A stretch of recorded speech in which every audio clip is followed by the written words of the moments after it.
Bismillahirrahmanirrahim.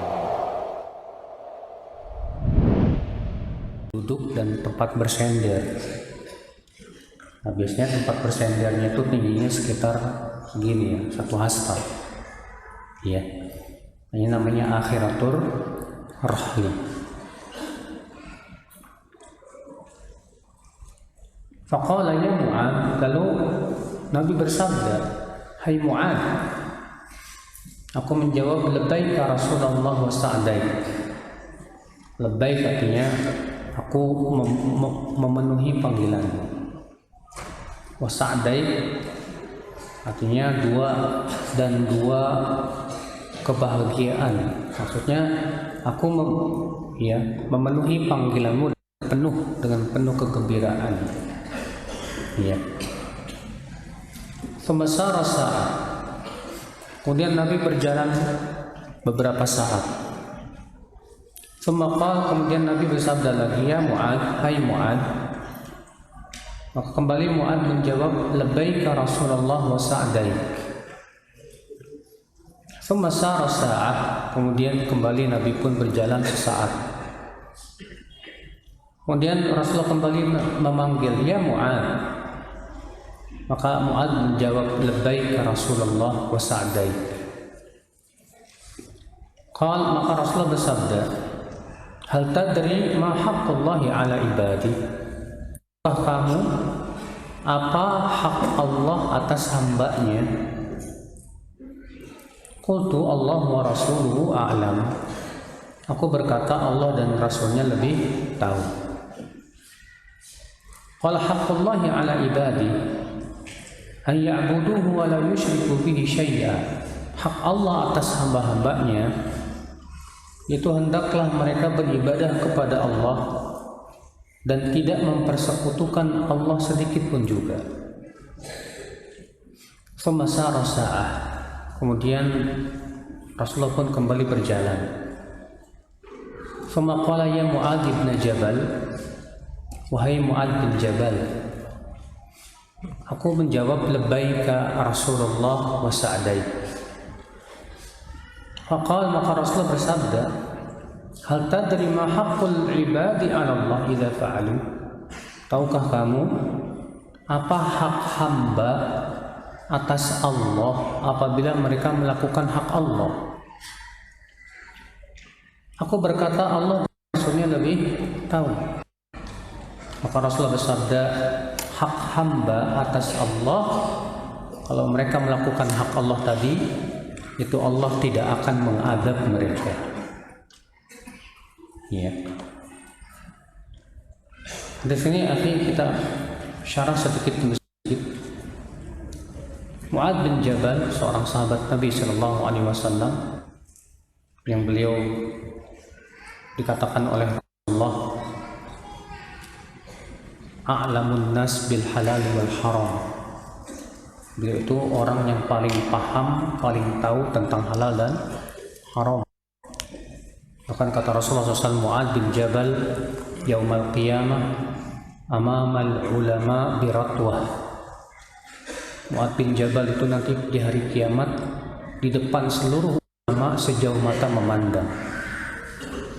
Mu'adz bin Jabal ini termasuk ulamanya sahabat. Dan beliau juga termasuk orang-orang yang diutus oleh Rasulullah untuk didai. Karena Rasulullah SAW ketika perdamaian Hudaybiyah, Rasulullah mengirim dai-dai dan utusan-utusan ke banyak tempat, ke Yaman, ke kabilah-kabilah, mendakwahkan mereka kepada Islam. Nah, di antara yang diutus oleh Rasulullah SAW menjadi dai adalah Mu'adz bin Jabal. Kata Mu'adz, ketika aku membonceng Nabi SAW di atas keledai. Kata para ulama, hadis ini menunjukkan bolehnya membonceng seseorang di atas keledai, dan itu tidak termasuk menzoliminya. Ya, memang itu masih tidak memberatkan keledai tersebut. Adapun kalau misalnya sangat berat, kalau orangnya misalnya sangat berat ya, sampai beratnya dia 100 kilo lebih misalnya, sehingga akhirnya membuat keledainya itu apa, kelelahan, kecapean, tidak boleh. Karena disebutkan dalam hadis Rasulullah SAW pernah masuk sebuah kebun kurma. Kemudian Rasulullah SAW bertemu dengan seekor unta. Ketika unta itu melihat Rasulullah, maka unta itu ya bercerita kepada Rasulullah bahwa pemiliknya itu suka memukulinya dan memberikan beban yang sangat berat. Dan Rasulullah SAW paham bahasa unta. Apa kata Rasulullah? Man Rabbul Ibil? Siapa pemilik unta ini? Rupanya pemiliknya seorang pemuda. Maka Rasulullah bersabda, ittaqillah fi hadhil bahaim al-mu'jamah. Takwalah kamu kepada Allah terhadap binatang yang tidak bisa bicara, karena dia mengadukan kepadaku tadi bahwa kamu suka memukulinya dan memberikan beban-beban yang apa? Yang berat. Ya. Nah, di sini Nabi SAW membonceng Mu'adz bin Jabal. Berarti itu tidak memberatkan si keledai tersebut. Ini boleh hukumnya. Hadis ini juga diambil faedah menunjukkan kepada tawadhu'nya Rasulullah sallallahu alaihi wasallam, di mana beliau membonceng di atas keledai. Ya. Itu Mu'adz bin Jabal. Terkadang Rasulullah memboncengkan sahabat yang lain. Itu menunjukkan akan tawadhu'nya Rasulullah sallallahu alaihi wasallam. Hadis ini juga menunjukkan akal Islam. Kita ambil faedah juga dari lafaz ini bahwa kulit keledai itu suci. Padahal keledai termasuk binatang yang haram dimakan dagingnya. Ya, keledai termasuk binatang yang haram untuk apa? Dimakan dagingnya. Secara kaidah, setiap binatang yang diharamkan dagingnya najis. Namun masalahnya di zaman Nabi SAW dahulu, mereka sangat membutuhkan keledai, unta, kuda. Untuk apa, Pak? Untuk keperluan mengendarai, bawa barang dan yang lain. Sehingga ya, para ulama mengambil di sini sebuah kaidah, yaitu bahwa sesuatu yang sifatnya ta'ummu bihil balwa, sesuatu yang sifatnya kita sulit untuk menghindar dan menjadi kebutuhan banyak orang, biasanya mendatangkan kemudahan. Ya, sesuatu yang sifatnya ta'ummu bihil balwa, artinya sesuatu yang kita sulit untuk menghindar atau semua orang butuh kepadanya, maka biasanya ini bisa mendatangkan apa? Kemudahan. Contoh di sini keledai padahal dagingnya haram. Ya, sehingga tapi para sahabat Rasulullah SAW juga naik di atas keledai. Berarti itu menunjukkan bahwa keledai kulitnya tidak najis. Demikian pula keringatnya pun tidak apa? Najis. Lalu bagaimana dengan kotorannya? Khilaf para ulama. Jumhur mengatakan kotoran keledai itu hukumnya najis. Ini berdasarkan hadis bahwasanya Rasulullah SAW pernah buang air. Setelah buang air, Rasulullah menyuruh Ibnu Mas'ud untuk mencari 3 batu. Maka Abdullah bin Mas'ud mencari 3 batu. Ternyata cuma dapat 2 batu. Nyari yang ketiga susah, dapatnya kotoran keledai yang sudah kering. Makanya diambil oleh Abdullah bin Mas'ud, dibawa kepada Rasulullah SAW. Maka Rasulullah hanya mengambil 2 batu dan membuang yang kotoran keledai yang sudah apa? Kering. Apa kata Rasulullah? Hadza riks. Ini apa? Riks. Kata mereka, kata jumhur, yang dimaksud dengan riks artinya najis. Ya. Sebab kalau itu sifatnya suci atau tidak najis, tentu diperbolehkan untuk cebok dengannya. Ya. Sementara sebagian ulama, dan itu pendapat Imam Bukhari, Ibnu Ulayyah, dan sebagian tabi'in, mengatakan bahwa keledai kotorannya pun tidak najis. Kenapa? Karena tidak ada keterangan dari Rasulullah SAW. Sementara mereka setiap hari, ya, pasti yang namanya mereka punya keledai, Pak. Mereka punya kendaraan keledai, kemana-mana pakai keledai, pasti nggak lepas dari yang namanya kencingnya, kotorannya. Tapi tidak ada, kata mereka, riwayat yang menyebutkan bahwasanya Nabi menyuruh untuk mencucinya. Sehingga atas dasar itu, kata mereka, ya, kotoran keledai tidak najis. Namun wallahu alam, yang lebih berhati-hati dalam masalah ini adalah pendapat apa? Jumhur. Ya.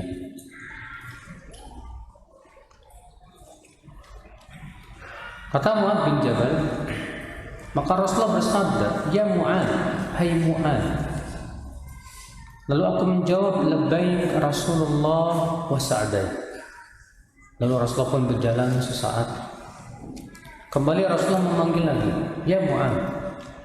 Maka Mu'adz menjawab, "Labbaik ya Rasulullah wa sa'daik."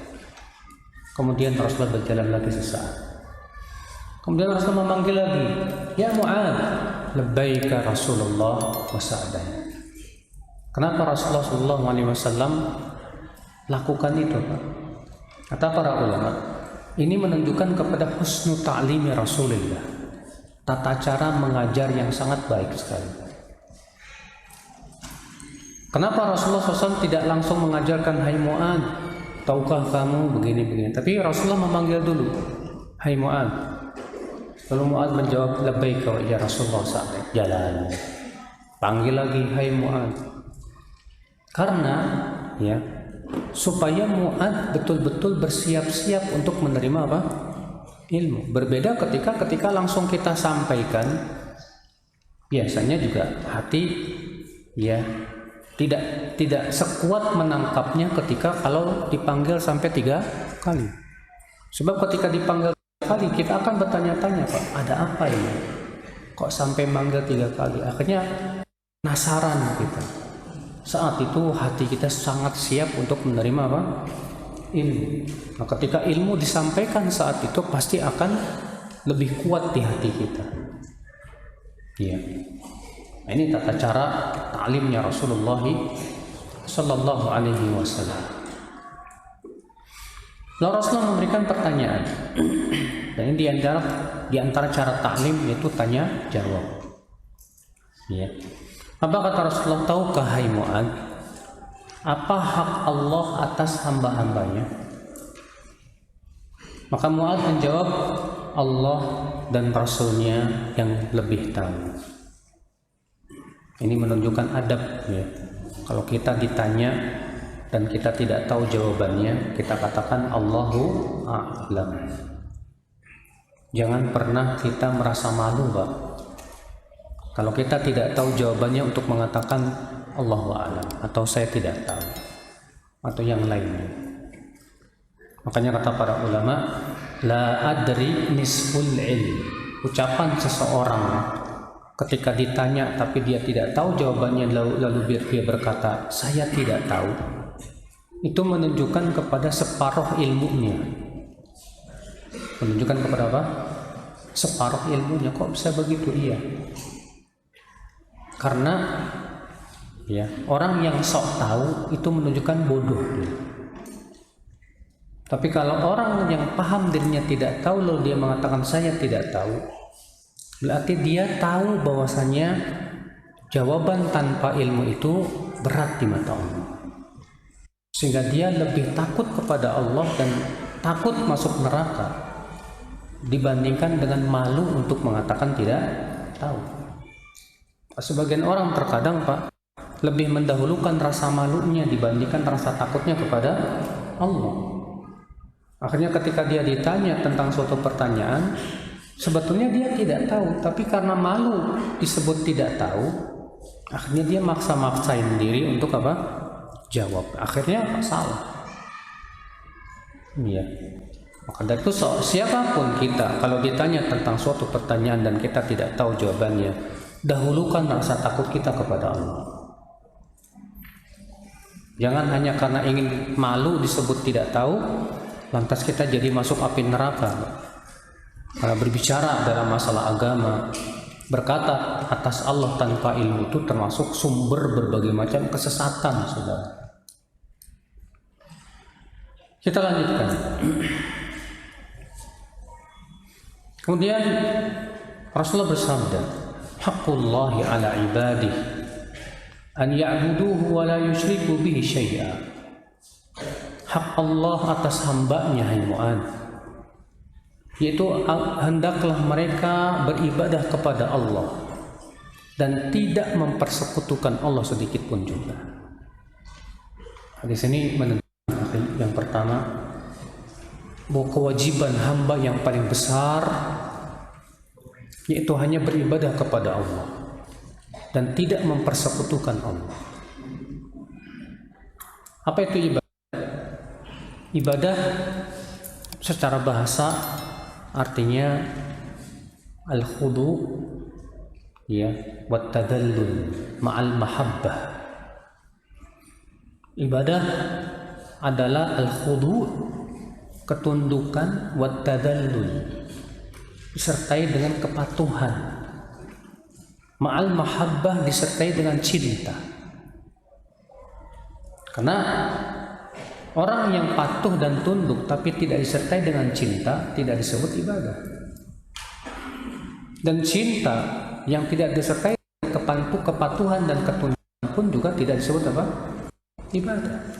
Maka disebut ibadah kalau memenuhi dua tadi, yaitu kepatuhan dan ketundukan serta cinta kepada Allah Subhanahu wa taala. Ya.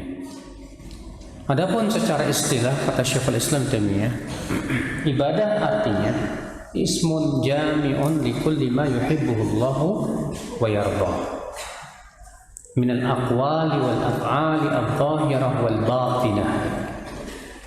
Itu nama yang mencakup semua yang Allah cintai dan Allah ridhai. Berupa apa? Berupa ucapan dan perbuatan yang tampak maupun yang tersembunyi. Jadi ibadah itu apa tadi? Ismun jami'un, nama yang mencakup likulli ma yuhibbuhu Allah wa yardah, untuk semua yang dicintai oleh Allah dan diridhai. Jadi semua yang Allah cintai dan ridhai, Pak, baik itu ucapan maupun perbuatan, itu masuk dalam kategori apa? Ibadah. Nah, sekarang pertanyaannya, dari mana kita tahu sesuatu itu dicintai oleh Allah? Dari mana kita tahu sesuatu itu diridhai oleh Allah? Nah, dari mana? Dari wahyu, gak mungkin dari ra'yu. Sesuatu itu dicintai oleh Allah, sesuatu itu diridhai oleh Allah, harus dari jalan wahyu, Pak. Gak mungkin manusia dapat wahyu. Yang mendapatkan wahyu hanya siapa? Rasulullah. Rasulullah saja yang mendapatkan wahyu. Berarti yang diridhai oleh Allah, yang dicintai oleh Allah, yaitu yang disampaikan oleh Rasulullah SAW dan dicontohkan oleh beliau. Kenapa? Karena beliaulah muballighun anillah, yang menyampaikan semua dari Allah Subhanahu wa taala. Berarti itu kan apa, Pak? Ibadah harus sesuai dengan apa? Sunnah Rasul. Ibadah harus sesuai dengan syariat Rasulullah Sallallahu Alaihi Wasallam. Ibadah tidak disesuaikan dengan apa? Selera kita. Ibadah tidak disesuaikan dengan kepuasan kita, bukan. Salah kalau kita ibadah itu disesuaikan dengan kepuasan selera kita. Tapi hakikat ibadah itu yang sesuai dengan apa yang Allah cintai dan ridhai. Iya. Makanya kalau ada orang berkata, tapi ini kan bagus, Kita katakan bagus menurut siapa? Kalau menurut Anda belum tentu di sisi Allah bagus, belum tentu itu dicintai dan diridhai oleh Allah. Siapapun yang mengklaim suatu ibadah itu bagus wajib membawakan buktinya, dalilnya, keterangannya, bahwasanya ibadah itu sesuatu perkara yang dicintai oleh Allah dan diridhai Allah. Maka kalau tidak ada keterangannya, tidak ada buktinya, maka ia sudah berbuat bid'ah dalam agama pada Islam. Iya. Itu ibadah. Itu agar mereka beribadah kepada Allah saja. Berarti semua jenis ibadah harus hanya untuk siapa? Allah. Baik ibadah itu ibadah hati, ibadah anggota badan, ataupun ibadah lisan. Apa ibadah hati contohnya, Pak? Ibadah hati contohnya niat, apalagi cinta, benci, takut, berharap, tawakal. Semua ini ibadah hati yang hanya boleh dipalingkan kepada Allah saja. Maka siapa yang memalingkan ibadah-ibadah hati ini kepada selain Allah, dia berbuat syirik. Contoh misalnya, ada orang yang mencintai selain Allah seperti mencintai Allah. Allah berfirman, wa minan nas man yattakhidhu min dunillahi andada yuhibbunahum ka hubbillah, dalam surat Al-Baqarah ayat 95. Di antara manusia ada yang mengambil tandingan selain Allah. Mereka mencintai tandingan itu seperti mencintai Allah. Allah menganggap orang yang mencintai sesuatu selain Allah seperti mencintai Allah, berarti dia sudah mengambil tandingan selain Allah. Ini disebut dengan syirik cinta. Demikian pula ibadah yang lainnya, khauf, takut. Siapa yang takut kepada sesuatu seperti takutnya kepada Allah, musyrik. Tawakal, siapa yang bertawakal kepada sesuatu seperti tawakalnya kepada Allah, musyrik. Ini ibadah hati, saudara. Kemudian ibadah anggota badan, contohnya apa? Sholat, sujud, ya, haji, umroh, tawaf. Semua ini ibadah yang hanya untuk siapa? Doa. Ini merupakan ibadah lisan. Maka orang yang berdoa kepada selain Allah, Pak, maka dia sudah berbuat apa? Syirik. Inilah yang diyakini oleh Ahlussunnah wal Jamaah. Beda dengan kaum Asy'ariyah, kaum Asy'ariyah, Sufiyah. Mereka mengatakan bahwa yang penting kita yakin Allah yang menciptakan langit dan bumi. Yang penting kita yakin Allah yang mengijabah doa. Yang penting kita yakin Allah yang memberikan manfaat dan mudarat. Jadi menurut mereka, seseorang dianggap muwahhid, mentauhidkan Allah, kalau punya keyakinan rububiyahnya Allah. Keyakinan apa? Rububiyahnya Allah. Maka menurut orang-orang Asy'ariyah, Sufiyah, dan yang sejenisnya, yang kemudian menjadi keyakinan para pecinta kuburan di zaman sekarang, pengagung kuburan di zaman sekarang, mereka menganggap bahwa berdoa kepada wali, istighotsah kepada wali itu tidak termasuk syirik. Selama kita punya keyakinan yang menciptakan langit dan bumi siapa? Allah. Selama kita punya keyakinan yang mengijabah doa hanya Allah. Maka kalau kita datang ke kuburan dan memohon kepada penghuni kuburan, selama hati kita meyakini Allah yang mengabulkan, bukan si penghuni kuburan, menurut mereka ini tidak termasuk syirik. Makanya tidak aneh, Pak, banyak orang-orang yang istighotsah dengan wali dan menganggap ini bukan syirik karena kita yakinnya bahwa Allah yang memberi. Ya, bagi mereka pakai jimat, penangkal enggak syirik selama kita yakin yang menolak bala hanya Allah saja. Ini beda dengan Ahlussunnah wal Jamaah.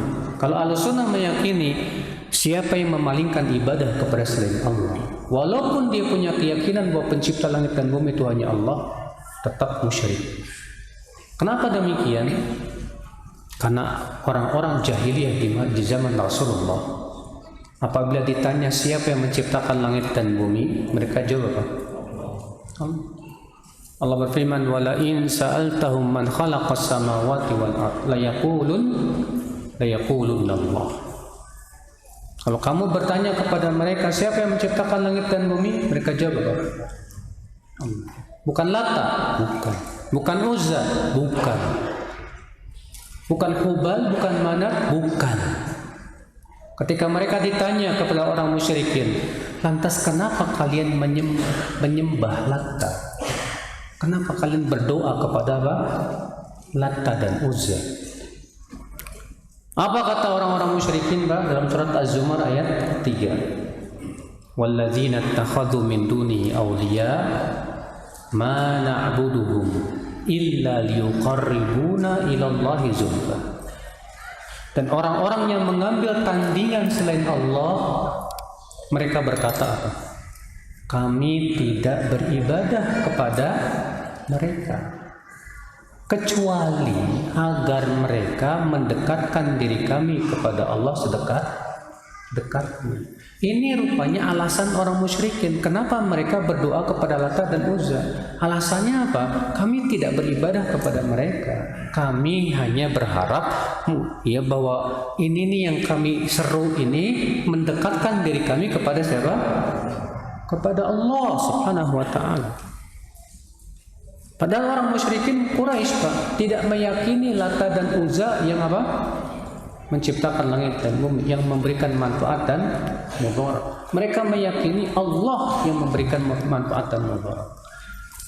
Nah, sekarang apa bedanya kalau begitu dengan tauhid yang musyrikin di zaman dahulu? Dengan sebagian orang kuburiyin, ya, para pengagung kuburan di zaman sekarang, yang mereka menganggap katanya selama kita yakin yang menciptakan langit dan bumi hanya Allah, maka itu tidak termasuk syirik dan tidak termasuk musyrik. Ya. Kita katakan kalian tidak ada bedanya kalau begitu dengan kaum musyrikin di zaman Rasulullah sallallahu alaihi wasallam. Rasulullah sallallahu alaihi wasallam mengingkari sahabat yang pakai apa? Jimat. Dan Rasulullah tidak pernah bertanya, kamu yakin gak yang menciptakan langit dan bumi itu Allah? Rasulullah mengatakan apa? Mahadihi, apa ini? Minal wahina. Inzihha, cabut, kata Rasulullah. Karena kalau kamu mati dalam keadaan kamu pakai itu, kamu tidak akan beruntung selamanya.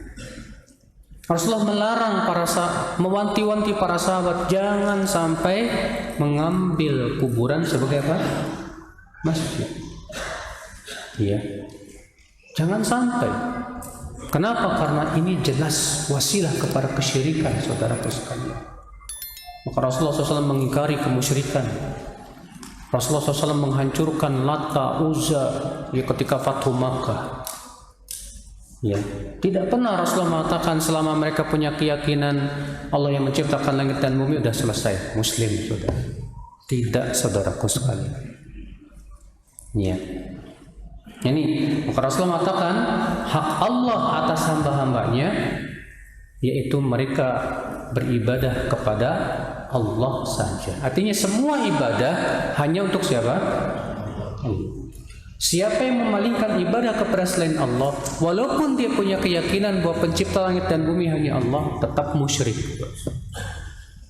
Tetap apa? Musyrik. Karena itu bertabrakan dengan ucapan la ilaha illallah. Karena la ilaha sudah kita jelaskan, Pak, mengandung dua rukun. La ilaha itu artinya nafi, meniadakan. Illallah itu isbat, menetapkan. Berarti disebut tauhid harus ada dua ini, meniadakan dan menetapkan. Meniadakan apa? Meniadakan semua yang disembah selain Allah. Menetapkan apa? Menetapkan Allah satu-satunya zat yang berhak diibadahi. Maka siapa yang memalingkan ibadah kepada selain Allah, berarti dia belum meniadakan. Dia hanya baru apa? Menetapkan saja.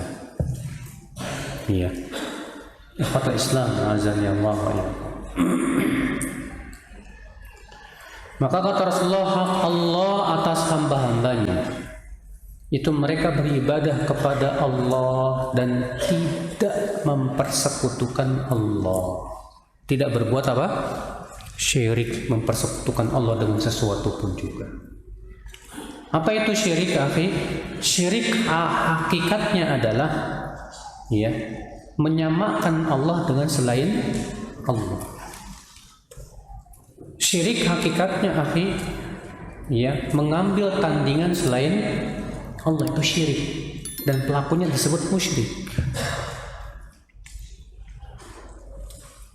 Maka siapa yang memalingkan ibadah kepada selain Allah, musyrik. Siapa yang sujud kepada selain Allah, musyrik. Siapa yang berdoa kepada selain Allah, minta kepada mayat, ya, minta kepada Syekh Abdul Qadir Jilani, minta kepada Ahmad Al-Badawi, atau minta kepada orang soleh yang sudah mati, berarti dia sudah memalingkan doa kepada selain Allah. Ini jelas syirik. Ini termasuk apa? Kesyirikan, saudaraku sekalian. Iya. Walaupun syirik sebagaimana sudah kita ketahui ada dua macam. Ada syirik besar dan ada syirik apa? Kecil. Iya. Tsumma sara saat. Kemudian kata Mu'adz, Rasulullah pun berjalan beberapa saat. Kemudian Rasulullah kembali memanggil, "Ya Mu'adz bin Jabal, hai Mu'adz bin Jabal." Lalu aku menjawab, "Labbaik Rasulullah wa sa'daik." Maka Rasul bersabda, "Hal tadri, tahukah kamu apa hak hamba atas Allah apabila mereka si hamba ini melaksanakan hak Allah tadi?" Artinya hamba yang benar-benar beribadah hanya kepada Allah dan tidak berbuat syirik, apa balasannya buat dia? Kata Mu'adz, Allah dan Rasulnya lebih tahu. Kata Rasulullah, hak hamba atas Allah apabila mereka melaksanakan hak Allah tadi, yaitu Allah tidak akan azab mereka. Allah tidak akan apa? Azab mereka. Artinya kalau ia mati di atasnya. Ini menunjukkan, akhi, ya, menunjukkan kepada keistimewaan tauhid. Bahwa orang yang wafat di atas tauhid dan tidak berbuat syirik sama sekali, maka ia sudah mendapatkan jaminan apa? Surga. Iya. Dia sudah pasti masuk surga. Rasulullah bersabda, "Man kana akhiru kalamihi la ilaha illallah dakhalal jannah." Siapa yang ucapan terakhirnya di dunia la ilaha illallah pasti masuk apa? Ke surga. Man mata wa huwa ya'lamu alla ilaha illallah, ya, siapa yang meninggal dalam keadaan berilmu bahwa tidak ada ilah yang berhak diibadahi kecuali Allah saja, dan dia yakin itu, dia pasti masuk surga. Juga Rasulullah bersabda, "Fa inna Allah harrama 'alan nar man qala la ilaha illallah yabtaghi bidzalika wajha Allah." Sungguhnya Allah haramkan atas api neraka orang yang mengucapkan la ilaha illallah karena mengharapkan wajah Allah. Namun Pak, orang yang mati di atas tauhid ada juga yang masuk neraka ternyata. Orang yang mati di atas tauhid ada juga yang masuk apa? Neraka. Siapa mereka? Yaitu mereka yang tauhidnya kurang sempurna. Tauhidnya masih dikotori oleh dosa. Tauhidnya dikotori oleh apa? Kefasikan. Ya, seperti orang-orang yang meninggal, dia tahu, dia mentauhidkan, dia tidak berbuat syirik, tapi dia meninggal dalam keadaan berbuat zina, atau dia meninggal dalam keadaan berbuat makan riba, atau dia meninggal dalam keadaan berbuat dosa-dosa besar yang lainnya, Bang. Maka orang ini di hari kiamat di bawah kehendak Allah, tahtal masyiah. Jika Allah kehendaki, Allah akan azab dia. Jika Allah kehendaki, Allah akan maafkan dia. Iya. Maka ternyata ada orang-orang yang mentauhidkan Allah masuk ke dalam api neraka, yang kemudian mereka mendapatkan syafaat Rasulullah sallallahu alaihi wasallam. Iya. Dan yang mendapatkan Rasulullah hanya mereka yang wafat di atas tauhid saja sudah. Dan mereka masuk ke dalam api neraka. Ini akal Islam. Makanya kata-kata Nabi SAW di sini, hak Allah atas hamba, apabila mereka melaksanakan hak hamba atas Allah, apabila mereka melaksanakan hak Allah tersebut, bahwa Allah tidak akan mengadab mereka. Kata-kata tidak mengadab mereka ada dua makna. Makna yang pertama, tidak akan mengadab sama sekali. Atau makna yang kedua, tidak akan mengadab secara terus-menerus. Adapun yang pertama, tidak akan mengadab sama sekali, ini bagi mereka yang tauhidnya sempurna. Yang tauhidnya apa? Sempurna. Adapun yang kedua, tidak akan diadab secara kekal. Ini bagi mereka yang tauhidnya kurang apa? Sempurna. Dia mati di atas tauhid, tapi karena tauhidnya kurang, tapi ya tauhidnya tidak mencegah dia dari berbuat maksiat. Tauhidnya lemah, yang menyebabkan dia akhirnya berbuat kefasikan, kemaksiatan, dan yang lainnya, sehingga akhirnya dia harus diadab dulu dalam api neraka. Kemudian ia mendapatkan syafaat, lalu ia pun diangkat dari api neraka dan dimasukkan ke dalam surga. Iya. Baik, sudah adzan dan insya Allah pertanyaannya Pak kita geser setelah adzan katanya. Setelah adzan kita buka tanya jawab. Setelah tanya jawab selesai baru sholat. Jadi bagi yang mau bertanya nanti setelah adzan.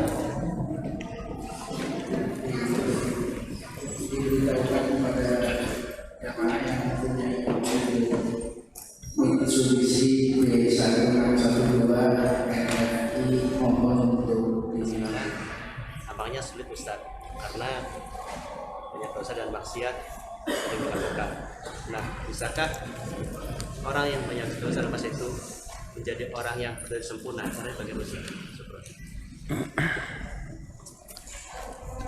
Pertanyaannya, bisakah orang yang banyak berbuat dosa dan maksiat tauhidnya bisa sempurna, terutama di zaman sekarang?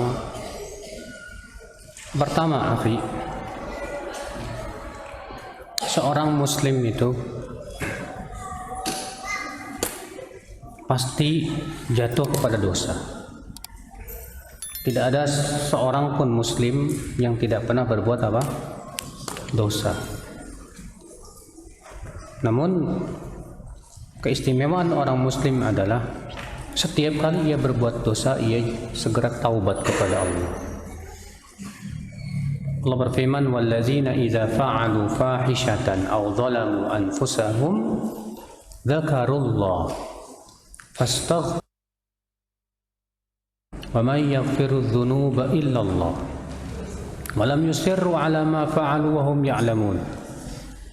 Dan orang-orang yang apabila berbuat fahisyah atau menzolimi dirinya sendiri, mereka segera ingat kepada Allah, lalu mereka pun memohon ampunan kepada Allah, istighfar.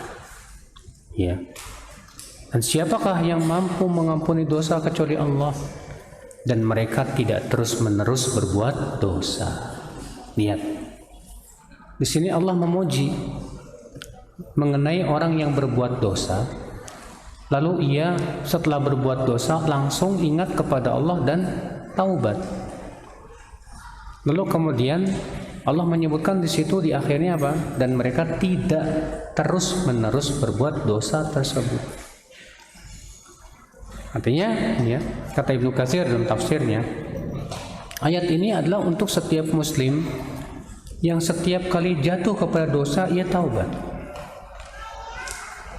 Karena tidak ada, ya, tidak ada manusia yang setelah taubat tidak berbuat dosa. Ada nggak manusia setelah taubat tidak berbuat dosa sama sekali? Tidak ada. Pasti setiap manusia itu, setiap muslim kalau dia sudah bertaubat, suatu ketika akan jatuh lagi kepada apa? Maksiat. Tapi ya, keistimewaannya seorang muwahhid yang tauhidnya sempurna, setiap jatuh kepada dosa ia segera taubat, segera ia balas perbuatan dosa dengan amalan saleh. Ya, Allah berfirman, innal hasanati yudhibna sayyi'at. Sesungguhnya perbuatan atau amalan saleh itu bisa menghilangkan amalan-amalan keburukan. Jadi sangat bisa. Apa hukum bulu babi? Najis apa enggak? Khilaf para ulama. Apakah bulu babi najis atau tidak? Sebagian ulama berpendapat najis, dan ini pendapat yang jumhur, seingat anak pendapat jumhur.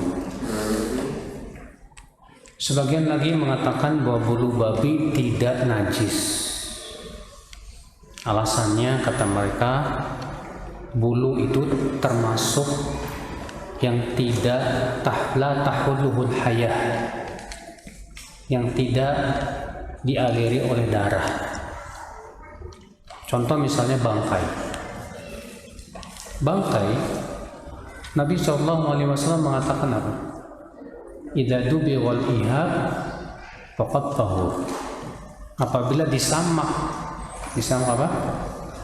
Kulitnya, maka jadi suci. Kenapa kulit bangkai kalau disamak maka kulitnya jadi suci? Alasannya, kata para ulama, karena kulit itu tidak dialiri oleh darah. Iya. Karena kulit tidak dialiri oleh darah, ketika disamak maka ia menjadi suci. Atas dasar itu, kata mereka, berarti bulu pun juga tidak dialiri oleh darah, dan itu suci. Namun pendapat yang paling kuat dalam hal ini pendapat jumhur. Kenapa? Karena hadis yang menyebutkan kulit kalau disamak jadi suci itu khusus untuk binatang-binatang yang dagingnya dimakan.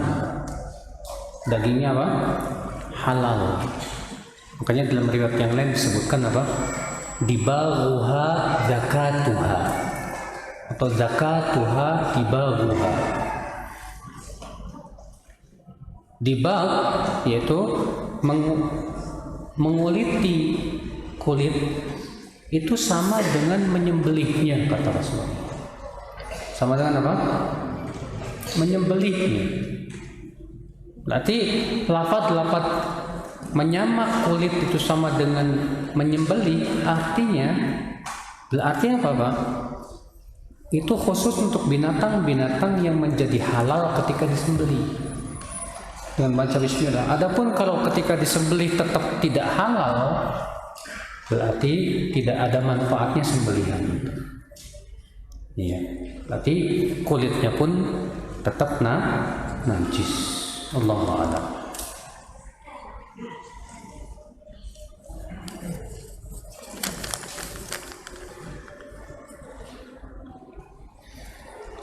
Tolong berikan contoh kita mencintai sesuatu selain Allah seperti mencintai Allah. Contoh misalnya apa? Di zaman Nabi Nuh,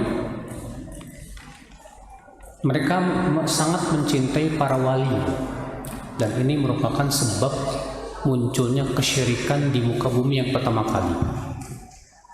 Syirik yang pertama kali muncul di muka bumi itu syirik cinta.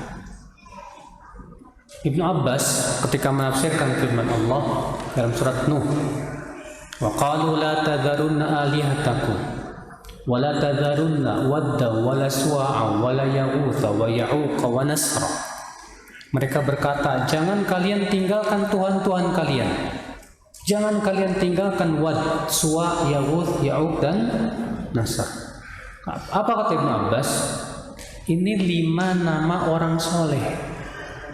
Sewaktu mereka hidup mereka soleh dan sangat dicintai oleh kaumnya. Ketika mereka meninggal, maka kaumnya itu apa? Menggambarnya.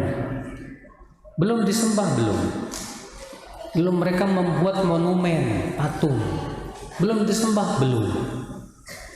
Lalu kemudian lama-kelama terjadilah apa?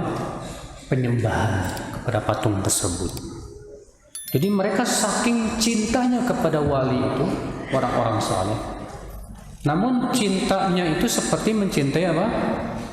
Allah. Mencintai seperti Allah itu seperti apa? Yaitu cinta yang disertai dengan pengagungan dan ketundukan. Ya, karena sudah kita sebutkan tadi hakikat ibadah tadi apa, Pak? Al-khudu' wa tadallul ma'al mahabbah. Cinta apa? Ibadah itu adalah ketundukan disertai dengan apa? Cinta. Maka orang yang berada di kuburan wali, dia sangat cinta wali. Kalau di kuburannya dia sangat tunduk, khusyuk, sebetulnya dia sudah ibadah kepada wali itu. Iya. Kenapa? Karena dia sudah memalingkan tadi cintanya, ya seperti mencintai apa? Allah Azza wa Jalla. Antum mencintai ya pekerjaan antum, atau mencintai ya dunia antum, dan antum lebih mementingkan pekerjaan antum daripada Allah dan Rasulnya. Ini juga jenis dari apa? Syirik. Allah berfirman, "Qul in kana aba'ukum," dalam surat At-Taubah. "Qul in kana aba'ukum wa abna'ukum wa azwajukum wa ikhwanukum wa azwajukum wa ashiratukum wa amwalun iqtaraftumuha wa tijaratun takhshawna kasadaha wa masakinu tardawnaha ahabba ilaikum minallahi wa rasulihi wa jihadin fi sabilihi fatarabbasu hatta ya'ti Allah bi amri." Katakan, jika bapak-bapak kalian, anak-anak kalian, teman-teman kalian, istri-istri kalian, ya, harta kalian, perniagaan kalian, demikian pula rumah-rumah yang kalian ridhoi, semua ini lebih kalian cintai daripada Allah dan Rasulnya dan berjuang di jalan Allah, maka tunggulah sampai Allah datangkan urusannya, yaitu azabnya. Allah mengatakan, siapa yang lebih mencintai semua ini, Pak? Bapaknya, atau anaknya, atau temannya, atau istrinya, atau perniagaannya, atau rumahnya. Ini semua dunia. Lebih ia cintai, kata Allah, daripada Allah dan Rasulnya. Lebih ia cintai daripada memperjuangkan agama Allah. Fatarabbasu, tunggulah sampai Allah mendatangkan urusannya. Iya. Ada orang ya lebih mencintai apa? Pekerjaannya daripada mencintai apa? Ibadah kepada Allah. Ini bisa termasuk dalam kategori apa? Syirik.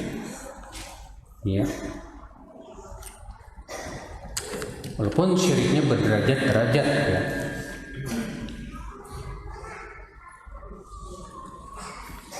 Dalam firman Allah, sesungguhnya pandangan dan penglihatan juga hati akan dimintai pertanggungjawabannya. Kalau kita melihat akhwat terus dalam hati mengatakan, Masya Allah cantik sekali ini, apakah akan dimintai pertanggungjawabannya? Kata Rasulullah, wa inna malaka fit ula walisat laka fit tsaniyah.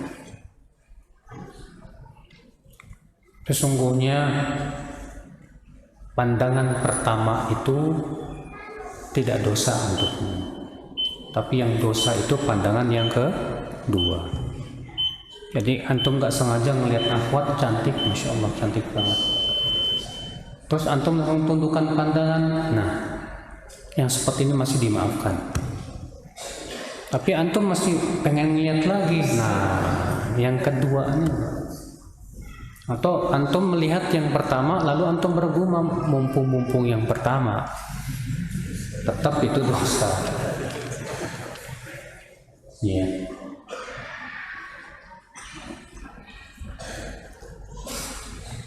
Makmum masbuk dapat rakaat terakhir duduk tasyahud ikut imam. Terus apa kita membaca tasyahud juga diam karena baru 1 rakaat, Ustaz? Ya, kita ikuti imam. Berarti imam tahiyat, kita ikut apa? Tahiyat. Nabi mengatakan innama ju'ilal imamu li'tamma bih. Imam itu dijadikan untuk apa? Diikuti. Apa hukumnya orang yang berbuat maksiat sebab kurangnya ilmu? Padahal di daerahnya banyak kajian ilmu. Nah ini Pak, ini nanti di hari kiamat bermasalah orang ini Pak, di hadapan Allah. Allah akan nanya, kenapa kamu nggak nuntut ilmu? Makanya orang yang bodoh dan kebodohannya akibat tidak mau menuntut ilmu, berat di sisi Allah. Beda dengan orang yang sudah berusaha menuntut ilmu, tapi kan yang namanya ilmu terbatas, Pak. Terkadang ada perkara-perkara yang belum kita ketahui. Ya. Kita tidak meremehkan menuntut ilmu, kita berusaha menuntut ilmu. Nah yang ini dia nggak menuntut ilmu sama sekali, bahkan berpaling dari majelis ilmu. Wah ini Pak, ini bermasalah nanti di hari kiamat, akan ditanya oleh Allah Subhanahu Wa Taala. Ya.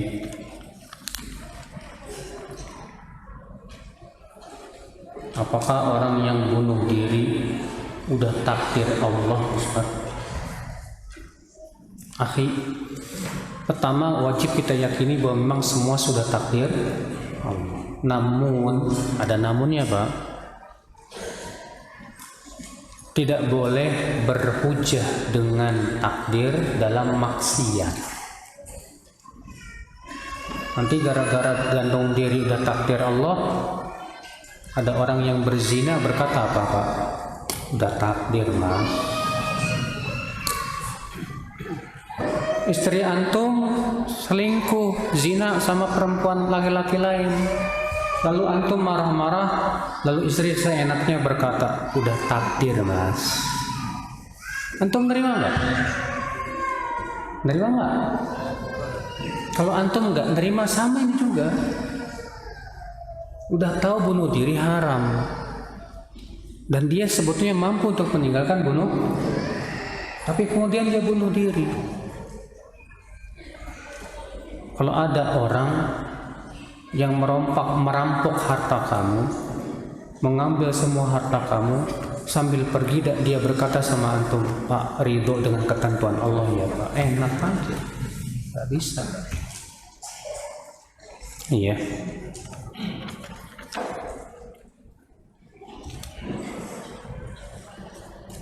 Kalau imam baca Al-Fatihah banyak salahnya gimana Ustaz? Kalau salahnya itu mengakibatkan perubahan makna, tidak sah. Dan tidak boleh sholat di belakang imam yang kayak ginian. Ya. Karena Al-Fatihah itu termasuk rukun apa? Sholat.